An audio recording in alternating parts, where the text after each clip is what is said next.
Welcome to another edition of the Vigilante Dialogues. I am your host, Shaina Smith, welcoming you into the National Boardroom. Tonight we're wrapping up our discussion that we've been having over the last few weeks about Virgin Islands history and culture. And I think we have a very important topic tonight to discuss. With me, I have Dr. Kathy Smith, and she is the president of the Association for the Preservation of Virgin Islands Heritage. Welcome, Dr. Smith. Thank you. Thank you. Thanks for having me here tonight. Well, I should say welcome back. Yes. So the last time you were here, you know, this is very strange. You were the first guest, now you're the last in the series. Yes. This is good. This is good. All full circle. Yes. You're a very busy woman. So the Association for the Preservation of Virgin Islands Heritage, I'm sure a lot of our listeners may not have heard about this organization. So let's start with what is the association and what's it about? Okay, so it was a nonprofit that was formally established in March of 2014. And basically it we have Dr. Turnbull, Patricia Turnbull, who was the founder, and she's now the secretary but was the founder, and Art Christopher as the treasurer, Mr. Henry Creaky as the public relations officer, and then we have Ron Potter, who definitely works on the project that we'll speak about tonight, the restoration project at Kingstown. Joseph Hodge is the artist for the group, and then Gil Trott is the elder in the group, and then there's myself, and there's also Dolly Maduro, who came on board to represent the St. George's Anglican Church. Okay. So why was this group created? Okay. Now, initially our project has been and is the restoration project at Kingstown, which is basically the African burial ground, the cemetery that accompanies St. Philip's Anglican Church at Kingstown. This is just an initial project. Really, the orientation of the group is wider than that. The mission statement is wider than that. The group is concerned with heritage, Association for the Preservation of Virgin Islands Heritage, APVIH for short.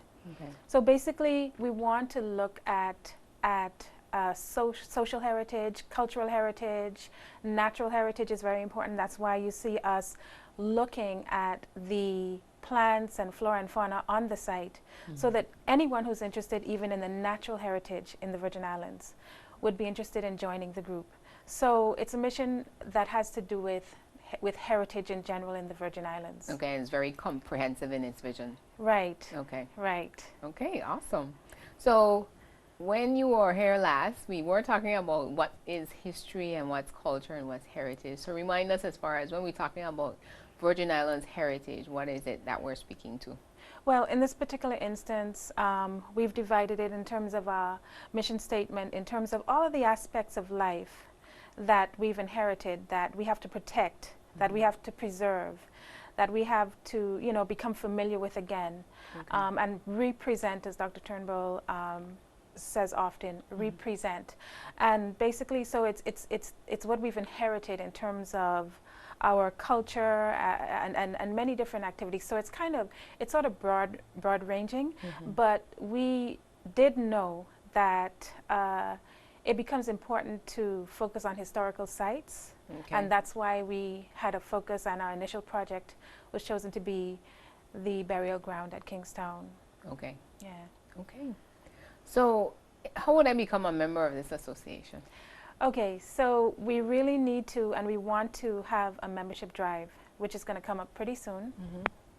Currently, we have about, I think, 15 persons who have indicated interest in joining the association. And if you've gone onto our Facebook page, we are about to get back to you.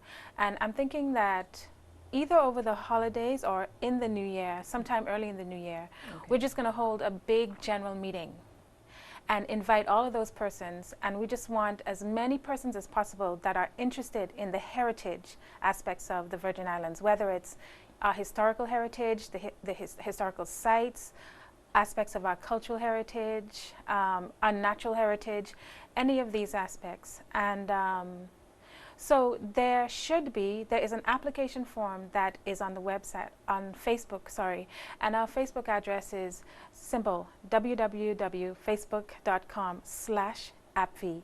So that's APVIH in all caps. Okay. Yeah. Or you can just reach out to any one of of the officers. Of the officers, Dr. Turnbull, Art Christopher, Mellow Moods, Henry Creaky, myself, Joe Hodge, and let them know, and they will bring, you know, the interest to the group. And we're just hoping to get a lot of interest for the general meeting that we hope to have, I would say, early in the new year.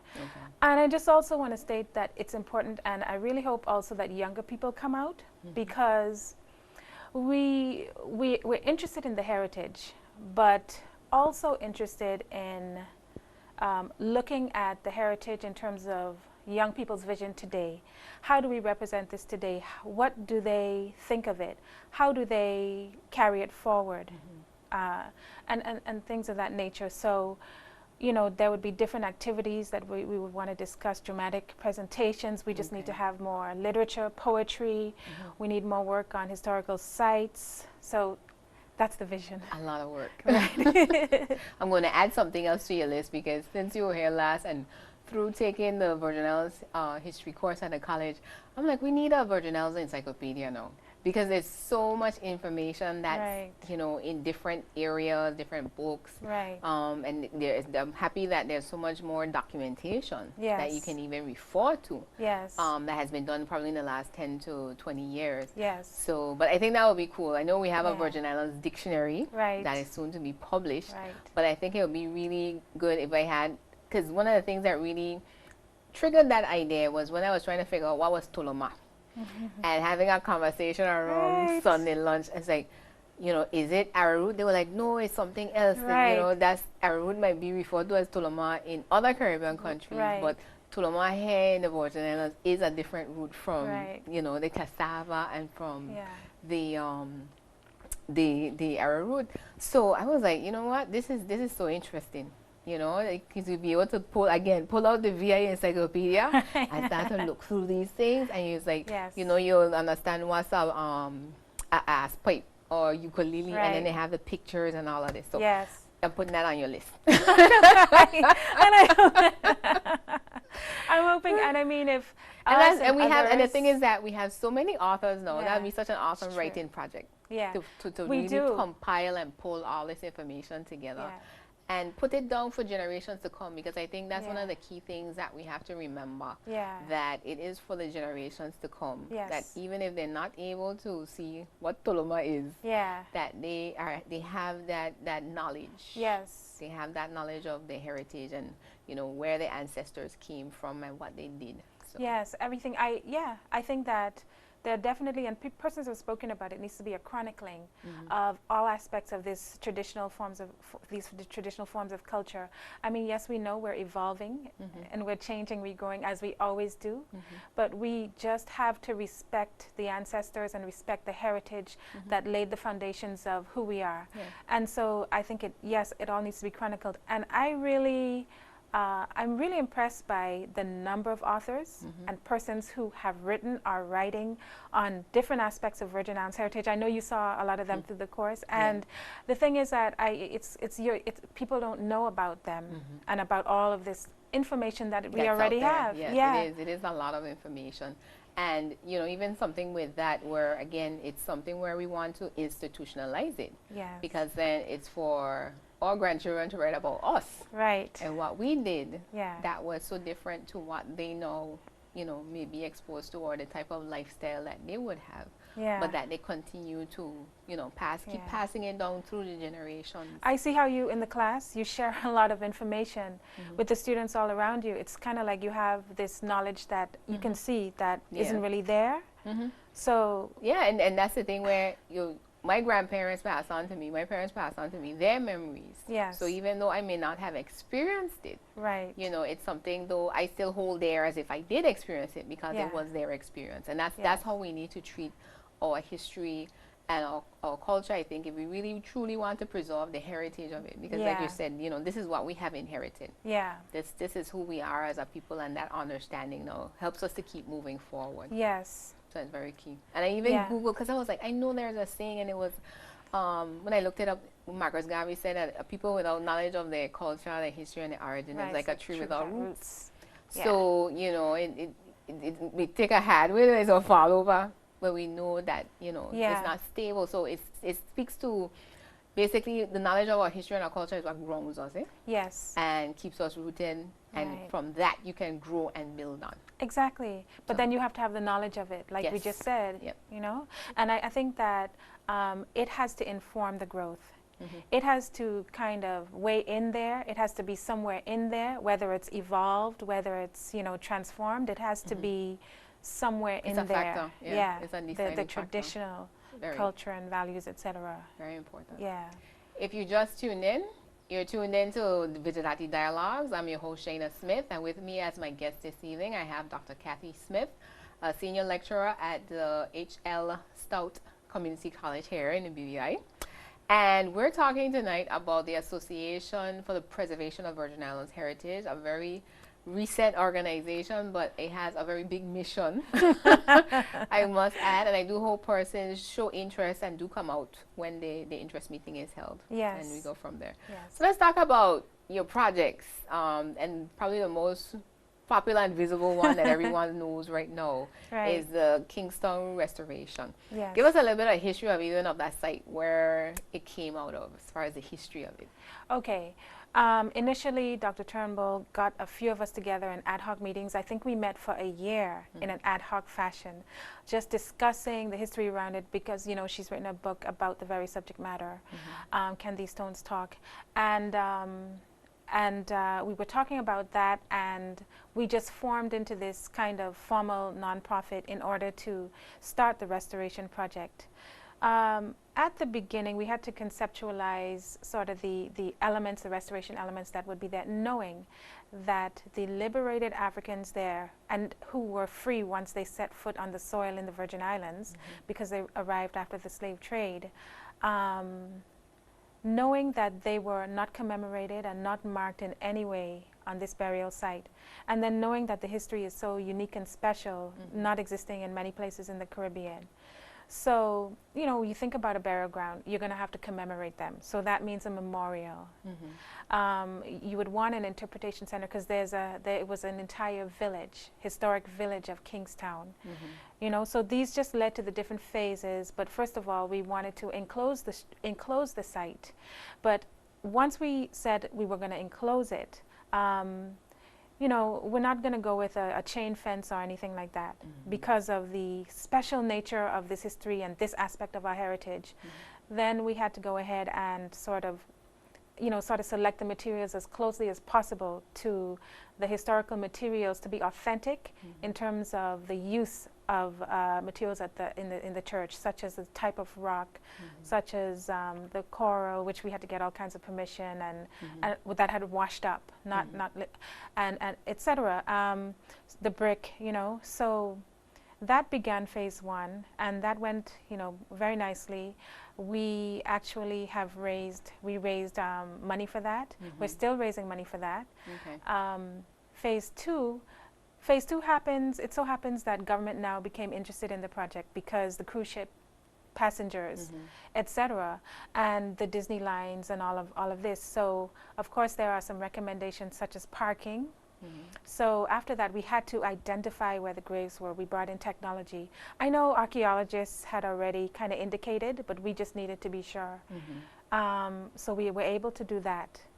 Now after So we did that without penetrating the ground. We basically used sound waves to scan the earth and identify or locate where the graves are in the churchyard. Yeah, ground penetrating radar. Okay. It was very interesting, actually, for them to describe, the company that came out, St. Croix, to describe the process, and for you to see that they can see where the dirt has been disturbed, where it's been excavated, and that, you know, they've been covered with sand. It's 5 feet deep, 10 feet wide. We have measurements, you know. So even after all this time. Yes, after all this time, to see the two children's graves right over here, it was really an experience. So after that, now we know that. So that's been incorporated into the burial ground design. And Public Works Department in particular, through Ministry of Communications and Works, or you know, an arm of Ministry of Communications and Works, has been helping us with the design. And we had a recent meeting with them, just looking at the parking. So we just hope to move on, and then, you know, benches and landscaping and walkways. It really has to be green. It has to bring back a nature of burial ground, cemetery sacredness. You know, and the vegetation is the flora and fauna, which will be kind of identified. Unfortunately, we lost the calabash tree that we tried so hard to keep. There was that an was accident. along the fence. Yes, Okay. and we just came in the morning and we found out that there was an accident, and we had actually indented the wall just especially for that calabash tree. But I think National Parks Trust spoke about replanting a calabash tree. Okay. So Yeah, because the spot's right there. right. That's awesome. Yeah. So, for those who may not know, what was Kingston? You mentioned that the slave trade was abolished. I think this was in 1807. Yes. And basically, let me tell you how I learned in class. So basically, in 1807, the British slave trade was abolished because different countries abolished the slave trade and emancipated slaves at different times. So what happened is that those ships that were bringing slaves over during that time, they actually were freed because then it was illegal to trade in slaves.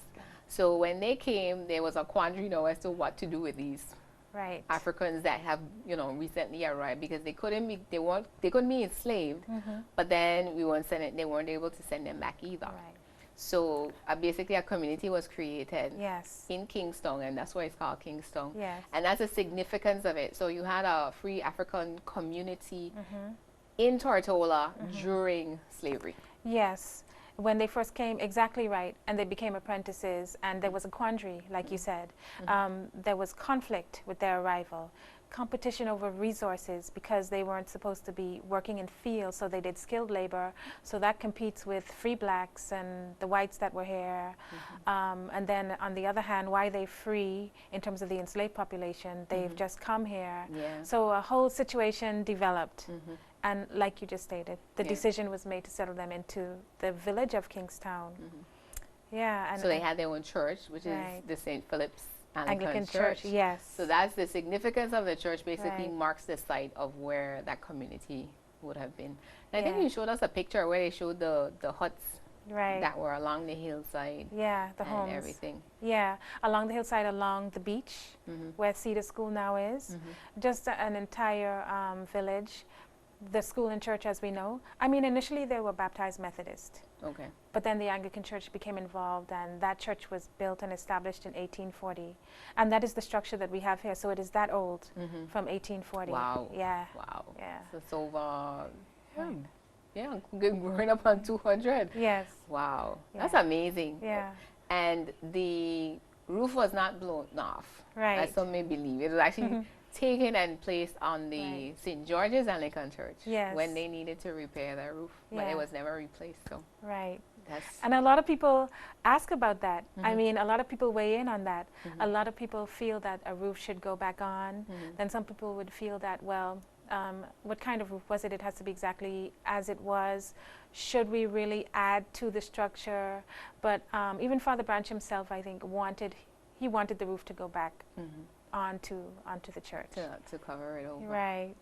It's interesting. I think, though, as long as we understand the significance of the site now, that is not just another ruin, because I think oftentimes we haven't placed enough value in the past on these markers that are still around and the significance that they bring in terms of what took place on this site. You know, why is this site still important? So even if there isn't anything on a particular site, if we do identify it as a heritage site, that we're able to explain, you know, to the tourists, because we need to know it first before we can tell anybody else. As far as, you know, this is what happened here. This is why this is important to us as a people, because, you know, some of our ancestors, they actually were never slaves. You know, so that's so key. I found that to be so fascinating. I actually learned about the Kingston site at a Norrell Harrigan lecture. One festival when I went, and I think the same year that Dr. Turnbull wrote her book. So she was invited to be the speaker, and that was where I learned all of that. I was just completely blown away. I was like, how come Nobody knows talk about these types of things. Why don't we know? Yeah. It's also, and we have the names that of the actual original ones who came off the ship. We have their original African names, and that's also significant because we never have that. So we know where they came from. Then we have the names of the persons who were buried. Okay. Dr. Turnbull, through Dr. Turnbull's research, and so we know, and by this time there are names. They are Virgin Islander names. It's just a fascinating story that just tells us a lot about our own history. Actually, recently we even met with, there's a Nigerian group, Nigerian community here in the Virgin Islands, and we held a meeting with them. We had to stand up and sort of explain that we are engaging in this project, and we would like to represent this culture. Even though they were Anglicans and Virgin Islanders, they were Igbo people, which a lot of Nigerians are, and we would like to represent this culture accurately as possible, as accurately as possible. And they were very receptive to meeting with us and having ongoing dialogue in terms of the way we represent and be true to, you know, the specific cultural nature of, you know, of this ethnic group. And so we've even done that, which was really good, and, you know, things just continue to happen. Awesome. So I'm looking forward to when the project is in its final stage. And we have an opening.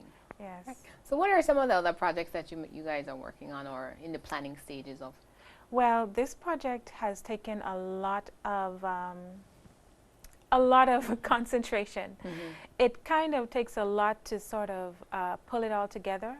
But I know that we are, Johnny Stout also works with the organization, and we were writing a play that would effectively tell the story of these persons, their story. And so far, I think we've seen the first act, and it's absolutely great. So we'll hope that and that's, you know, when we get new members, we know we just need actors, we need a stage, and all this sort of thing. To do the production. Yes, and that's another thing that we started working on. And then we also, the Virgin Islands story, we sort of wanted to, by Harrigan and Valak, we wanted to sort of have a kind of a symposium around that, but we had to table that, and we'll see if we can go ahead with that. And we also, this coming Monday, we're planning an auction. This is a fundraising activity for the site because the wall was, you know, it had a cost to it, and was done very skillfully and beautifully. And we need to raise money and for other aspects of the site. And so this auction is actually being hosted by Cedar School on Monday at Cedar School at 6 o'clock in the evening. And I'm just inviting everybody to come out who would be interested in this. And we have a number of wonderful pieces. The artist, Joe Hodge, he has done 3 original paintings that kind of chronicle the history and the activities at the site. They are beautiful. One speaks to harvest. It's just really beautiful. Another one speaks to the church as it would have appeared in the 1840s and some of the activities ongoing there. And another one looks at storytelling, something that would have happened around the homes. And they're nice. I think we also have 2 enlarged actual prints that would be autographed by the, well, basically they are the burial ground design that has been prepared by Public Works, and they look, they're something else as well. And we're auctioning off the Premier, our Honorable Premier. You're auctioning off the Premier. Our Honorable Premier. It's so wonderful. He agreed to be a part of this, and so he will be. There's an item that will offer a breakfast with him. And that's one of the items. We're just so grateful that he agreed to do that. Yes, thank you, Premier. Great.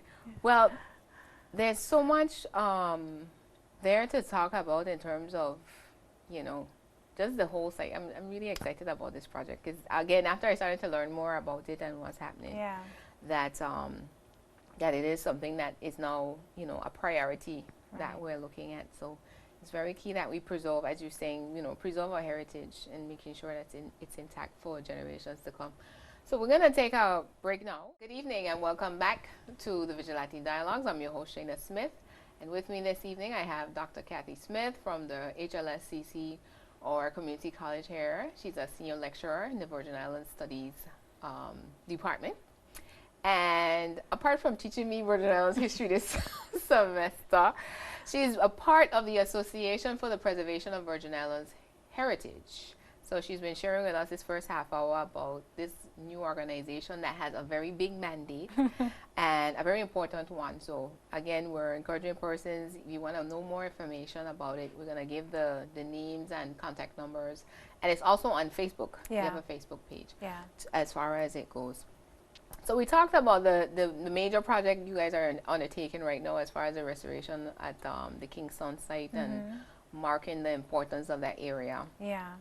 As far as where basically a free town or where the community of free Africans lived. Right. When the abolition of trade, the slave trade was over, but then slavery was still in place. So, you know, and persons that would like to know more about this, Dr. Turnbull's book, I know it's at Mellow Moods, and I want to assume it's also in the local bookstore, so you can check out there for a copy of it. It's called If These Stones Could Talk. Can These Stones Can Talk? These Stones A Talk? History of the Liberated African Settlement in Kingstown. Awesome. Yeah. So, you know, we can never talk enough about history and culture. Right. And I did an interview with my grandmother today, and then something's going to air. I'm not going to tell anybody what we talked about. So, but it's really good. My grandmother is making 95 next month. Right. In a couple of weeks, God spare life, as she would say. Right, yes. And it's just so amazing when she talks about, you know, how the Virgin Islands was growing up. You know, her recollections of it. And one of the key things that she kept talking about or reiterating was about the community spirit. Yes. You know, and being able to go by your neighbor to get sugar. Yes. And not having to worry about, you know, persons looking out for one another and those types of things. Right. So for my project now, we were talking about, you know, how things have changed and where we are as a people in terms of understanding this heritage that we want to preserve. Yes. You know, and I saw some very interesting things in the survey results in regards to the perceptions. So I'm going to have a preview? You can have a preview. But and I've been engaging persons in this conversation, you know, in terms of when we talk about we're losing our culture, what does that mean? You know, and what they think that we should be doing in terms of preserving it, basically. And that it's not about just having a festival once a year, but that it's something that has to be communicated year round, as well as celebrated year round. Yeah. So let's start with the historical sites. We know we have a lot of historical sites, and we would love to see all of them in terms of work done, like what's being done at Kingston, but you know, for various reasons, which you'll explain why that's not the case. But let's talk about historical sites and what's the situation there. Yeah, you know, the thing about historical sites is that it's just another aspect of history called public history, and it's so important to us as people because this is the history that you get when you're not in the classroom or you're not reading a book. And this is a history that tells you in terms of visually what happened in a particular place just by knowing and seeing what is remaining. And that is actually very profound just in itself. And then along with that knowledge should come the knowledge of, well, exactly what happened here and then who were the key persons involved in this. Persons we can basically call heroes in Virgin Islands history because when we look at the historical sites and a lot of significant things that happened around them, we are able to identify those persons. And, you know, in my vision, I would think that all persons would be aware of our historical sites, the significant ones, what happened there, who the key persons were, and in that way would kind of have a shared and collective knowledge of the history that unites Virgin Islanders and should definitely be known in this territory by all, you know. So it's very important in terms of acknowledging and restoration projects such as these in terms of, you know, what we do with these historical sites. Yeah. And not just doing it for the purposes of visitors or to show them off to tourists, but for us, for we ourselves. Yes. Because then the history, our knowledge of the history is very important, more so than, you know, for the tourism aspect of it. Yes, what you want to do is represent yourselves authentically and then invite others in to know you. And I think that's a nice combination there. So we're talking about, like you just said, self-knowledge, and then you can tie in heritage tourism. And in that way, it's just a win-win, because then it becomes a very unique story that you're sharing with others, you know, in a very kind of natural way. Yeah. And you know, as tourism becomes even more competitive, Right. we have to look for that niche Yes. that is ours, which Yeah. is our story. Yes. That, you know, Right. persons would come and they'd want to see, well, where is the home of William Thornton, the Yes. architect of the U.S. Capitol building? Yes. And, you know, where did John Leadsom live, who was the, I Yes. think was the president of the Quaker Society in the UK, Okay. and all these different persons in our history Yeah. that, you know, lived here, Yeah. you know, so many years ago, Yeah. and are part of our story as Virgin Islanders. Yes, and that's a very important point. And to be honest, we do have a lot of things that are unique. And I know you would say, well, maybe I'm biased, you know, being a Virgin Islander, but actually just looking at the Caribbean history in general, and being so familiar with that history, and then seeing the different aspects that come to Virgin Islanders in terms of ownership of the land, in terms of William Thornton, for example, as you just mentioned, these liberated Africans, Nottingham's estate, just the nature of plantation society here that was so different, you know, and many other things. It's just kind of like a treasure that should really be acknowledged and known and then shared. Yeah.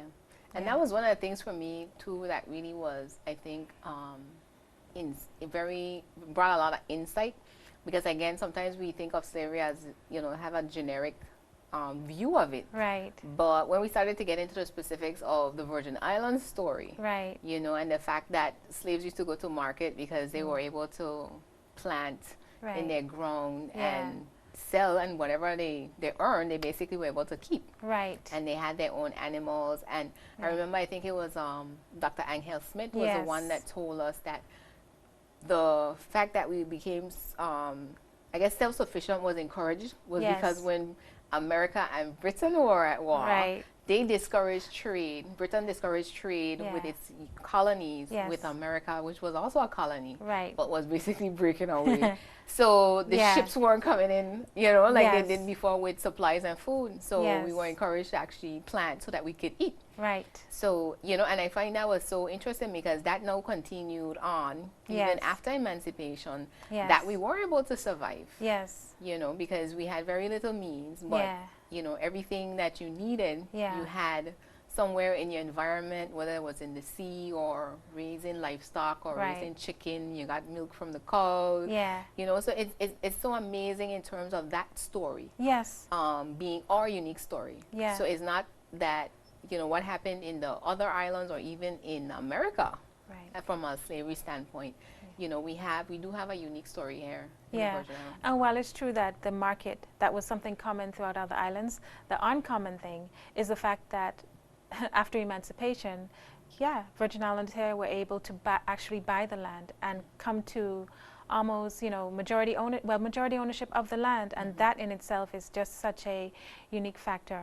The land had depreciated, the planters had left, they didn't stay as they did in some other islands like Jamaica and Bahamas. And that's just one aspect that is so defining and in, you know, in its uniqueness and impact. As far as who we are. Yes. Yeah. So I see in terms of where we find ourselves, where I think especially the younger generation, not having had exposure to our history and our culture, I think at a deeper level, which, you know, I do hope in coming years, since we started this little awareness program, that persons really start to take an interest and seek out. Because the information is out there, as far as these different books that's out there. We just had a recent book launch talking about Christmas traditions written by Verna Penn Moll. Funnington's Christmas. Wonderful. So that's a good Christmas gift to buy and give to the kids, because again, for me now, it's all about how do we get this down into the next generation. Yes. And building that appreciation to them. Because I know persons think that, you know, they don't want to spend time with their grandparents or hear about the old time stories, but there is a way, I think, for us to engage them. Definitely the school system is one, and that's one of the ways that was suggested in the survey that Oh, persons really? responded Good. very heavily to, as far as, yes, we need to teach it to them as young as we could go with it. And I know that the Minister of Culture has plans as far as making sure that it's incorporated into the curriculum. Yes. We've also talked about making it a requirement for the college, Right. and for in terms of getting a degree. Yes. So, but I think it's really, again, at the where it's always started, as far as in the family.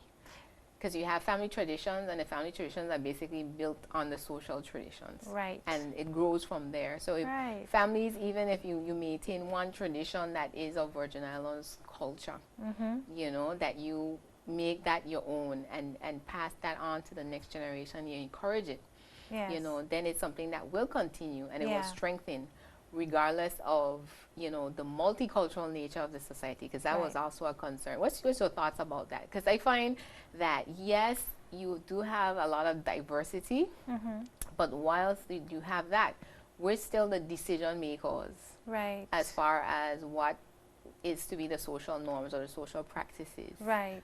within our own country. And we Right. should, you know, take that responsibility very seriously. Yeah, it's very serious. I mean, you are where you are, and so you have to kind of recognize and know where you are. And while culture shifts and changes, and I think it's important to acknowledge the influences and, you know, the additions and the enrichment of the culture. But yet again, there is a traditional culture, as we well know, and it is actually extremely relevant today. Very relevant and significant, and I think that it becomes important to have that known in a sort of a widespread manner, because if you're not going to do that, you really will lose that flavor and that character that was established and defines you uniquely as a Virgin Islander. Actually, as you were just speaking about young people, one area that I really love about the heritage, I really love looking at traditional values, the value system. And I love speaking with young people about this value system that was there. And you know what's interesting? If I even ask the question, what are the values of traditional Virgin Islanders? They all know. They all know them. You talk about respect, manners, yes. you know, family, community. Yes. Democratic in nature, equality, in dealings, respect for the human being, as you said, and all of these characteristics that truly, truly, truly define Virgin Islanders. And then you go deeper and you have a discussion about it, about what has changed and why have these things changed. And you know, in a society, I think it's important to have those discussions. What do you want to keep? Do you accept everything? Yeah. What's positive? What's negative? What defines you? And I think there's nothing wrong with that. In fact, I think it's important to do that. In that way, you acknowledge the legacy, and in that way, it's relevant because there's so much positive there. Yeah. Yeah. And I think too, over the years, that because of the industries that we're in, for example, especially tourism, where you have, you know, visitors coming from all over the world basically now, Yes. that whilst we would want to be accommodating to maybe to their preferences, Right. it's still important to maintain our own. Yes. So that when persons know, when they come, you know, this is what Virgin Islands is about. This is what you expect here. Yeah. This is basically how we move. Right. You know, and that is not really up for debate, so to speak. Right. Because I think we went too far over in terms of being accommodating and trying to, you know, allow persons to exercise their cultural preferences that they may bring in from their home countries. Right. But as far as integration now into the society, Right. there has to be some type of melding. Yeah. But there will always be, I think, that supremacy in terms of Virgin Islands traditions need to supersede any other in the house. Yes, kind of like a mainstream, you know, like in any other country. So it's a nice balance. You have got to respect differences, and we know that, and we have that as a value. We already had that as a value. But then you definitely need to have a self-knowledge and establish what it is to be here. Yeah. And in terms of integrating, yes, I feel like we want to really more shoot for an integrated society. And I mean, integrated societies, you have a definite knowledge of the culture there, the history there. It's shared. Persons engage in the same cultural practices because we are one, regardless of how we look or any other differences. So it's sort of like you have that mainstream culture, and you can have this idea. Du Bois spoke about a double consciousness. You know, you may have another culture in your background that you have knowledge of, and then you have knowledge of the mainstream culture, which in this case, since we're here, would be the Virgin Islands. Yeah, and it's a nice mixture. Because we're not going to stop the migration of people. Right. That's been as old as time. People Right. have moved around the world. Yes. And, you know, looking for opportunity and for different reasons, really. Right. You know, because somebody might just decide, you know, I'm tired of the cold weather. Right. We're going to move to the Virgin Islands, and Right. they just pack up and they go. I met a couple, I think it was last year. Yeah. They came here on vacation. And within months, they Yeah. actually decided to move to the Virgin Islands. They just, Oh, really? Yeah. they came and they like fell in love with the place, literally. Right. Right. And was willing to uproot their life and move. Right. You know, so it's something where we have to fall in love with the Virgin Islands, I think, as Virgin Islands people. And the whole thing of wanting persons to choose, especially, again, my concern is with our children, where they have parents from, you know, they're binationals, basically. Yes. And, you know, each parent has a responsibility to teach the culture of their home countries, I think, to their child, that their child will now be better for it. Right. Because now they have not just one, but two. Right. And have a greater appreciation of humanity and, you know, the diversity as well as the similarities for it, Exactly. rather than trying to separate us out. One of the interesting facts I found out, too, as well, with the research I've been doing, is that when we talk about a third of Virgin Islanders in the population census, it actually doesn't include belongers.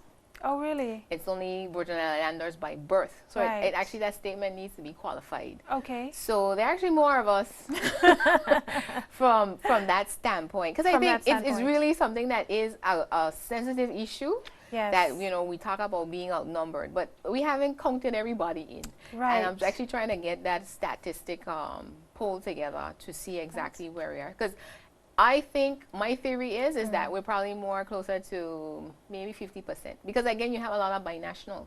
So for myself, let's say, who was born in the U.S. Virgin Islanders, because I wasn't born here, I'm not counted in that initial grouping. But if we talk Right. about belongers by birth and descent, Right. then the numbers obviously get bigger. Okay, yeah. And, you know, this is something that I think has to be discussed. And I'm happy to see you bringing it out and talking about it, because when I really reflect on it, I think that it is just simmering below the surface in terms of an issue that Yeah. causes social tension. And, you know, you just have to talk about it, define it, you know, move forward, you know, pull it together. Yeah. And that's the thing where, again, having the discussions and not the arguments. But, you know we all, I think, have the same goal. Yeah. We might think about approaching it differently. Yes. As far as, you know, how should we go about celebrating Emancipation Festival? Right. Understanding the significance of Emancipation Festival. Yes. And, you know, any other festivals that we may have, Yeah. that may have historical significance to it. Yes. And always trying to bring a balance, because we understand there's modern times and, you know, things are going to change. Right. But again, like we're saying, we need to have a foundation, we need to have a core, Yeah. we need to have the roots that we always go back to. Right. So regardless of how big the tree gets, Right. you still are able to follow it right back down to its roots. Yes. And know that, you know, this is where we came out of. Yes, that This is where we knowledge. came from. Follow the tree down to its roots. Yeah. So I think that's one of the key things. We're in that point of our development where we really have to stop and you know, take stock, as it were, and decide, you know, I know we have a culture policy in draft. Right. I do hope that becomes enacted very soon. I hope so. Again, in terms of setting the pattern and what is it we're going to determine is, you know, this is who we are as a people and how we develop going forward, and making decisions based on our history, as well as, the present in order to, move us forward into the future. Yes, and you just mentioned, festival, for example, and I mean, and then you're talking about the period of, the earlier period in our history, plantation era, and as a historian, I just think that there's so much that happened during that period, but after that period too, but during that early period when we were kind of like the genesis of our culture and identity and all of that was formed. I feel like it just becomes important to understand the impact of that period on the development of a people. And, you could just reference the reparations movement at the moment, for example. I mean, how did that period affect us as people? To what extent did it affect us in the Virgin Islands, as compared to other Caribbean islands? If we speak about the health crisis and certain, stress levels associated with coming out of that history and certain types of foods and diabetes and these diseases as being linked to that period, and many other things that we can link to that period, aspects of our social history that we can explore and really take a deeper look at in terms of what really happened to us, because that was an experience that, you just want to come to grips with, sort of, interrogate it and then move forward, right? And then luckily, I mean, for us, a lot of our plantation kind of, what's left over from there, the ruins, date back to that period. And so, it just brings it full circle that this is a period we want to know more about and understand. But saying again, the later period, of course, with everything that happened after, and there's a lot that happens there too, as we know. So, it's really amazing. And again, I'm doing my research paper on Virgin Islands political development. Right. So it's been amazing for me where, looking at the last 800 years of governance of the Virgin Islands, because, we think of the legislature being in place in 1950, but it actually goes back to 1773. Right. And looking at, the rate of development during those different periods and how, we as a people got involved and agitated for our economic development through the political system. Yes. And that, I have not encountered anywhere where we were lazy and laid back. And some people like to frame it now. I'm like, no, see, that might be the generation now or what people are seeing, experiencing now. Right. But, we were people that we didn't leave anything unturned when it came to making a better life. And that's why we're able to be successful how we are today. Yes. Because those are the shoulders on which we stand. And, that's why I'm like, I'm proud to be a Virgin Islander. I am so proud. Dr. Smith, we are so much out of time. Like we say, we could talk another hour. Again, give some more information as far as contact on the association and how persons can get involved. Okay, so there's a Facebook page, www.facebook.com/APVIH, APVIH, all capitals. Okay. And if you just, kind of contact us on there, there's an application form on there.